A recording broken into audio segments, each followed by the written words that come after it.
مفتی صاحب میرا سوال یہ ہے کہ اگر کوئی شخص کے بارے میں یقین ہے کہ یہ خلفائے راشدین اور صحابہ اکرام کو گالیاں دیتا ہے، کیا ایسے شخص پر کفر کی فتویٰ لگ سکتی ہے یا نہیں؟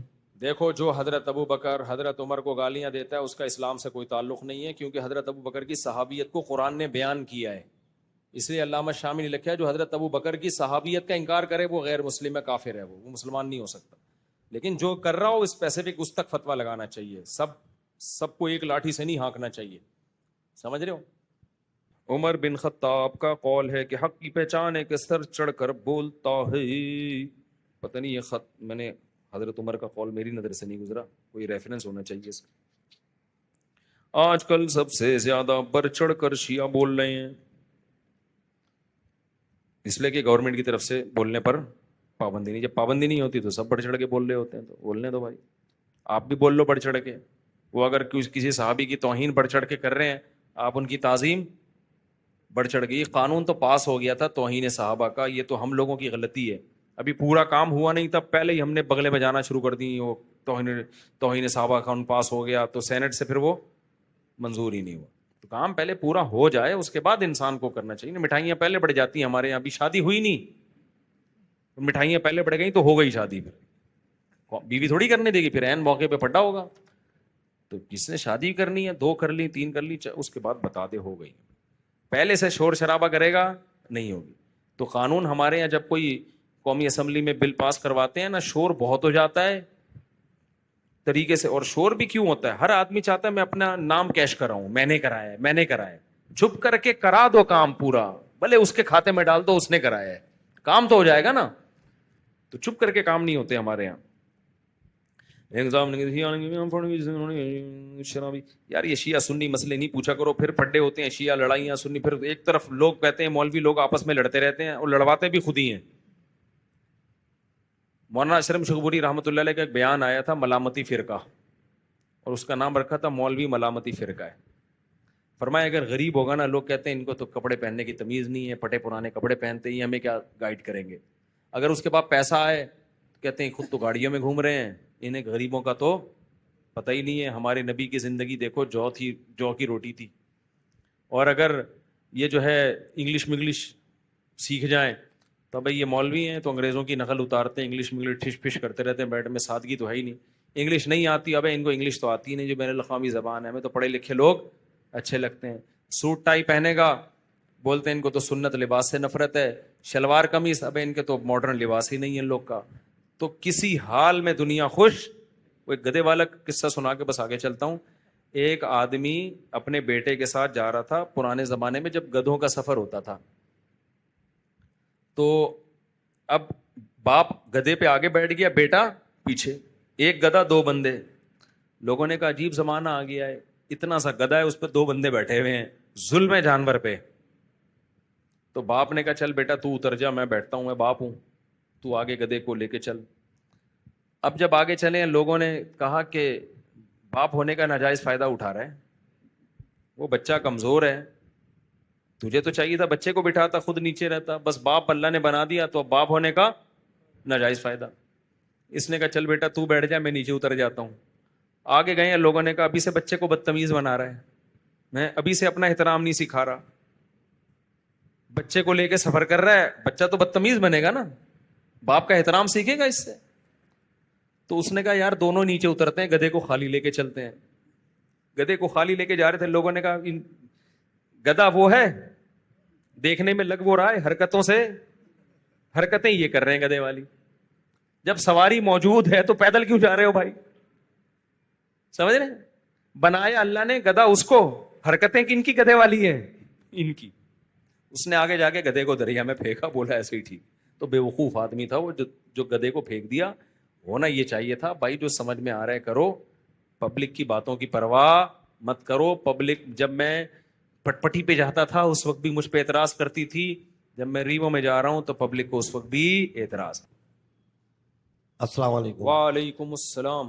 یہ شیعوں کے گھر کا کھانا کھانا تو جائز ہے ناجائز ہے؟ بھائی ہمارا میں تعلق اہل سنت جماعت سے ہے. دیکھیں میں ایک معذرت کے ساتھ جی. 21ویں روزے کو یہ لوگ افطاری کا کرتے ہیں رمضان میں، تو ان کے ساتھ کھانا کھانا یا ان کے گھر کا کھانا جائز ہے یا ناجائز ہے؟ دیکھیں شیعوں کے ساتھ کھانا کھانا جائز ہے.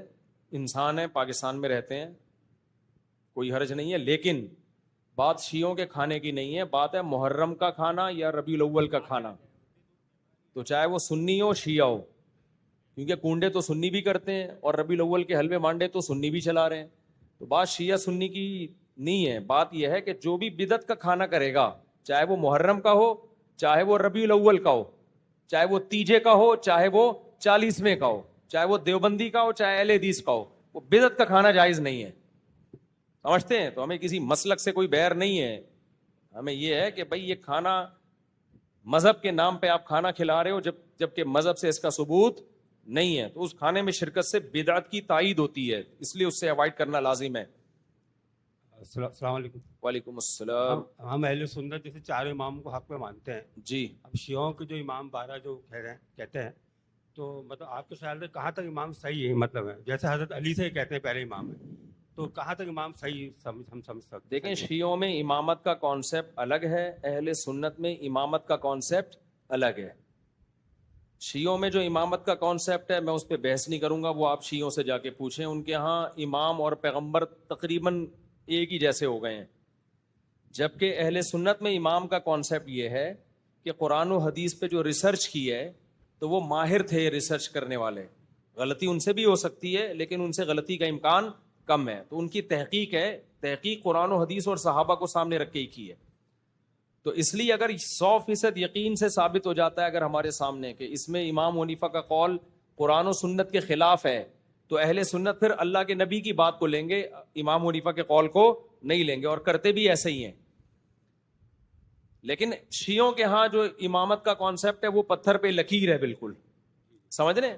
تو ہماری نظر میں یہ چاروں امام یہ ریسرچر تھے، محقق تھے، تو انہوں نے تحقیق کی ہے اور پھر امت نے ان کی تحقیق پر اعتماد کیا. تو اصل امام ہمارے نظر میں محمد صلی اللہ علیہ وسلم ہی ہیں. ان کی بات، نبی کی بات پہ حجت نہیں ہو سکتی، نبی کی بات سے آگے نہیں نکال سکتے ہم، بلکہ نبی کی بات کی تشریح کے طور پر ان کو لیا جاتا ہے کہ نبی کی بات کا ایک مطلب وہ ہے جو میری سمجھ میں آ رہا ہے، ایک مطلب وہ ہے جو امام حنیفہ کے سمجھ میں آ رہا ہے. تو ہم کیا کرتے ہیں بھائی، جو مجتہد کی سمجھ میں آ رہا ہے اس کو فالو کرو، لیکن یہ نہیں ہے کہ ہم ان کو نبی کے برابر قرار دے دیں، اصل تو نبی ہی کو فالو کرنا ہے. سمجھ رہے ہو کہ نہیں سمجھ رہے؟ جبکہ شیعہ حضرات کے یہاں امامت کا کانسیپٹ یہ والا نہیں ہے. نہیں، میرا سوال یہ ہے کہ جیسے حضرت علی، حسن، حسین، یہ تو ہم سمجھتے ہیں حق پہ ہیں، ان کے بیٹے امام حسین زین العابدین جی کہتے ہیں کہ انہوں نے ایسی کوئی چیزیں نہیں کی حضرت حسین کے شہادت کے بعد، لیکن ان کے بعد جو امام چلے تو وہ بھی کیا صحیح عقیدے پہ تھے؟ نہیں، دیکھو شیعہ کے جو امام ہیں نا جن کی طرف نسبت کرتے ہیں وہ لوگ ٹھیک تھے، جیسے امام جعفر صادق تھے، وہ تو بہت بڑے عالم تھے، بہت بڑے بزرگ تھے. ہمارا شیعوں سے یہ اختلاف ہے کہ آپ نے بہت سی چیزیں جو امام جعفر صادق کی طرف منسوب کی ہیں وہ نسبت ٹھیک نہیں ہے. جیسے حنفی لوگ بھی بعض چیزیں امام ابو حنیفہ کے کھاتے میں ڈال دیتے ہیں اور کہتے ہیں دیکھو ہم فقہ حنفی کو فالو کرتے ہیں. ہم کہتے ہیں کہ بھائی یہ امام صاحب کی طرف اس کی نسبت ٹھیک ہے ہی نہیں، آپ نے خام خواہ میں اٹھا کے ان کے کھاتے میں. بہت ساری بدعتیں ہماری سوسائٹی میں ہے نا. تو اب کچھ دن پہلے کیا ہوا، ایک صاحب میرے پاس آئے، عالم تھے، کہتے ہیں میں ابو حنیفہ میں فقہ کو مضبوطی سے فالو کرتا ہوں. میں نے کہا فار ایگزامپل، کہتے ہیں میں فرض نماز کے بعد کبھی اجتماعی دعا چھوڑتا ہی نہیں ہوں. میں نے کہا کمبخت تو نے فالو بھی کس میں کیا ہے ٹھیک ہے نا، جو ثابت ہی نہیں ہے. تو فرض نماز کے بعد اجتماعی دعا تو ثابت نہیں ہے قرآن و سنت سے. میں نے کہا تم نے امام حنیفہ کے کھاتے میں بھی ڈال دی اور پھر فالو بھی ڈٹ گئے اس پہ نا، تو یہ تو امام حنیفہ کے کھاتے میں ڈلتی نہیں ہے یہ دعا. تو اس طرح شیعہ حضرات نے بھی بہت ساری چیزیں ان ائمہ کے کھاتے میں ڈالی ہوئی ہیں، حالانکہ وہ ائمہ ان چیزوں سے بری ہیں. کوئی صحیح سند سے ثابت نہیں ہے کہ انہوں نے کبھی کسی امام جعفر صادق سے آپ یہ ثابت نہیں کر سکتے کہ وہ ماتم کی ترغیب دیتے ہوں، نوحے کی ترغیب دیتے ہوں. یہ ائمہ تو اس سے پاک تھے ان چیزوں سے. سمجھ رہے ہو؟ جیسے شیخ عبد القادر گیلانی کو غوث اعظم کہا جاتا ہے، تو کیا شیخ عبد القادر گیلانی اپنے آپ کو غوث اعظم ماننے پر راضی تھے کیا؟ وہ تو توحید پرست تھے بھائی. وہ کہیں گے تم ایسے ہی ہے جیسے عیسیٰ علیہ السلام کو عیسائیوں نے اللہ کا بیٹا کہہ دیا، حضرت عیسیٰ سے پوچھیں گے تو مان لیں گے اس کو؟ وہ کہیں گے تم نے میرے کھاتے میں ایسی چیز ڈال دی جس میں میں خود راضی نہیں ہوں. وہ تو خود توحید کے علمبردار تھے. چلیے. السلام علیکم. نیاز اور خیرات ان دونوں میں کیا فرق ہے؟ اکثر لوگ نظر و نیاز کا نیاز اور خیرات میں کیا فرق ہے؟ یہ جو نیاز ویاز کرتے ہیں ان سے جا کے پوچھیں. ہم تو سیدھے سیدھے صدقے کے قائل ہیں بھائی. چپکے سے کسی غریب کو کسی بھی ٹائم پہ کچھ کھلا دو، مدد کر دو، ثواب ملے گا، چاہے محرم ہو، سفر ہو، ربیع الاول، اس سے کوئی فرق نہیں پڑتا.